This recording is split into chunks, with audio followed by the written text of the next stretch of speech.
12세기 초 여진족은 완안부의 추장인 오화속이 중심이 되어 급속도로 세력을 확장하고 있었다.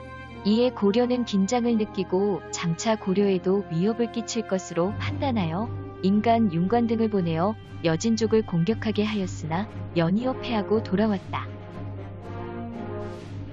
이때 윤관의 건의로 별무반이 창설되어 17만에 이르는 고려군이 여진족을 향해 진군하였다. 1107년 고려군은 부대를 5으로 나누어 여진족을 공격하였는데 윤관이 이끄는 본부는 석성에 이르렀고 공격하기에 앞서 항복을 권유했으나 우리는 한번 싸워서 승부를 낼 것이며 절대 항복하지 않겠다고 말하며 항전을 다짐하였다. 여진족이 항복하지 않자 고려군은 석성을 공격하였고 이에 맞서 여진족은 화살을 비처럼 쏘며 결사적으로 저항하니 고려군의 피해를 허전합니다. 이때 윤관이 전황을 뒤집기 위해 척준경에게 해는 저물고 전황이 위급하니 그대가 나가 적을 공격하라고 지시하였다. 그러자 척준경이 방패를 두르고 성 아래의 적진으로 들어가 추적 여럿을 죽이며 사기를 높였고 윤관은 기회를 놓치지 않고 총공격 명령을 내렸다. 여진족은 물밀듯이 밀려오는 고려군에 맞서 끝까지 싸우다 절벽까지 몰려 투신하였고 그 결과 성 안의 여진족이 모두 섬멸되었다. 이후 고려의 본군은 이위동을 공격하여 1200명을 죽이며 승리하였고 나머지 중저울군 역시 각각 고사안촌, 신권촌, 광탄촌 등을 공격하여 모두 승리하였다. 이 원정으로 고려군은 모두 130여 개의 부락을 파괴하였으며 4940여 명의 여진족을 사살하였고 1030여 명의 포로까지 잡게 되었다. 원정을 성공적으로 수행한 윤관은 넓혀진 영토에 맞게 동쪽으로는 화군령, 북쪽으로는 궁안이령, 서쪽으로는 목라골령으로 국경을 새로이 정하였다. 이어서 윤관은 장수들을 보내 영주, 웅주, 목주, 길주의 성을 쌓아 여진족의 침입을 방어하였다. 해가 바뀌어 1108년 윤관과 오연총이 8천의 군사를 거느리고 가안촌 병목의 좁은 구간으로 진군하다가 여진족의 매복에 걸려 고려군이 전멸하였고 윤관의 주위에는 10여 명의 군사만 남아있었으며 오연총은 치명상을 입을 정도로 상황이 급박하였다. 여진족은 윤관 주위를 겹겹이 포위해왔고 자칫하면 고려의 총사령관이 포로로 잡힐 뻔한 일에 척준경이 함성을 지르며 군사 10여 명을 이끌고 적진으로 진입하여 단숨에 10여 명을 죽여 포위를 풀었다. 이에 때맞추어 최웅정과 이관진이 군사를 이끌고 합세하자 여진족이 달아나기 시작했고 고려군은 추격하여 36명의 목을 베었다. 윤관은 기적적으로 살아나 영주성으로 돌아왔고 눈물을 흘리며 척준경에게 이제부터 내가 너를 아들같이 여길 것이니 너는 나를 아비와 같이 여기도록 하라고 당부하였다. 이후 추장 아로한 등 403명이 고려군에 항복한 데 이어 1460여 명이 좌군에 항복하며 고려군은 간신히 체면치레를 할 수 있었다. 그러나 그것도 잠시 여진족이 6만 군사를 이끌고 영주성으로 진격해왔다. 윤관과 여러 장수들은 적군의 규모를 보고 중거부적이니 맞서 싸우지 말고 성에서 굳게 지켜야 한다고 말하였는데 척준경은 만약 나가서 싸우지 않았다가 적의 규모가 늘고 성 안의 식량이 줄어드는데 지원군이 오지 않는다면 우리는 죽게 될 것입니다. 제가 가안촌에서 싸워 적을 물리친 것처럼 이번에도 죽기를 각오하고 싸울 테니 성에 올라가 구경하십시오라고 말하며 강하게 반대하였다.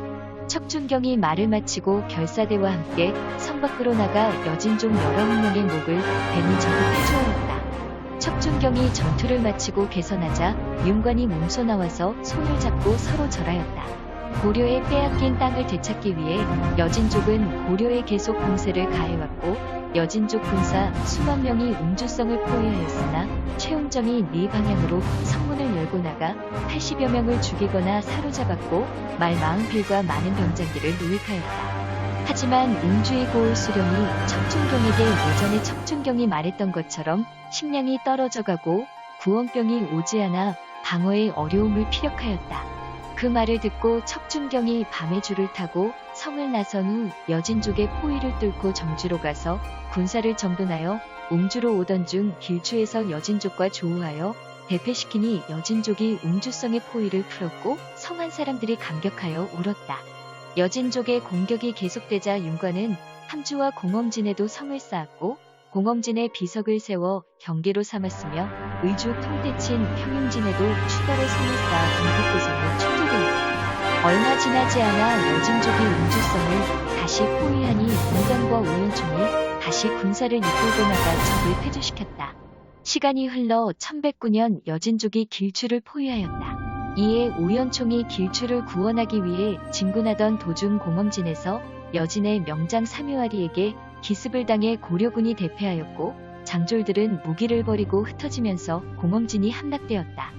고려군은 공엄진을 되찾기 위해 나섰으나 여진족의 저항을 이겨내지 못해 퇴각하였고 사묘아리가 퇴각하던 고려군을 추격하여 고려군이 강을 건널 때 호위를 쳐서 패주시켰다. 이어서 오연총이 이끄는 고려군이 군을 재정비하여 오자 사묘아리가 또다시 맹활약을 펼치며 고려군을 물리쳤다. 이렇게 되니 길주의 고려군은 여러 달 동안 포위당하며 풍전등화의 위기였으나 병마부사 이관진이 군사를 독려하여 불과 하룻밤 사이에 내성을 쌓으니 외성을 뚫고 들어온 여진족이 내성이 쌓여있는 것을 보고 전의를 상실하여 철수하였다.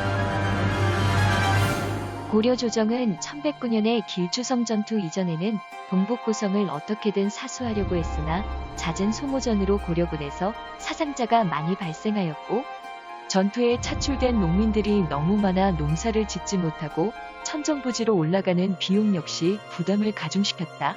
상황이 이렇게 되자 고려 조정은 윤관과 오연총에게 가한총과 갈라수 전투에서 패전한 죄를 물어야 한다는 주장이 들끓었다.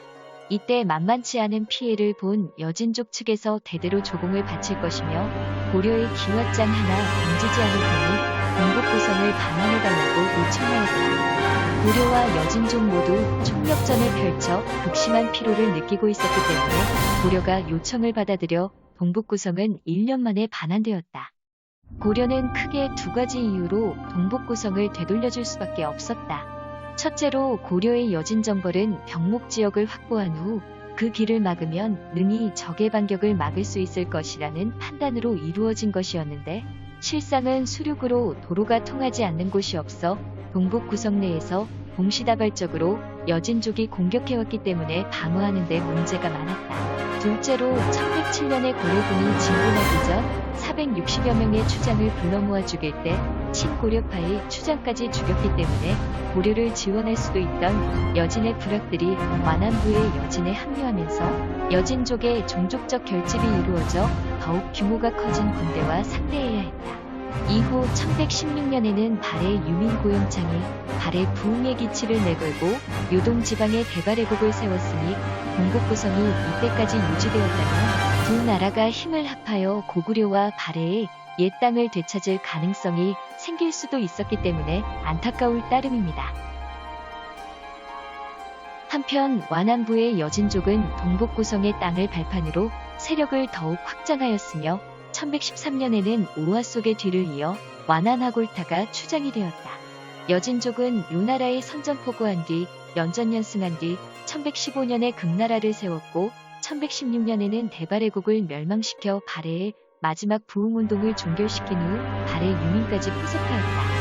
이어서 금나라는 1125년에 영문 16주를 탈환하려는 송나라와 연합하여 요나라를 합봉하였고 요나라는 대송전선에서 송나라 군대를 물리치며 오히려 전진하는 기염을 토했으나 대금 전선에서 크게 패하며 천주제가 포로로 잡히면서 멸망하였다. 그런데 송나라가 금나라와 협공시주기로 했던 공무를 바치지 않고 천주제와 접촉하여 금나라를 공격하려는 움직임을 보이자 금나라가 군사를 보내 송나라를 공격하여 수도 개봉을 함락시켰으며 정강의 변을 일으켜 송나라 황제 휘종과 흥종 등 3천여 명을 포로로 데려가 송나라를 멸망시키고 남송이 무너지게 된다. 고려가 여진을 정벌하기 전까지만 하더라도 여진족은 여러 부락으로 쪼개져 큰 힘을 발휘하지 못했으나 20년 동안 무서운 기세로 성장하여 고려, 요나라, 송나라와 같은 주변의 굵직한 나라들을 상대로 모두 승리를 거두며 동북아시아의 한 축으로 우뚝 서게 되었다.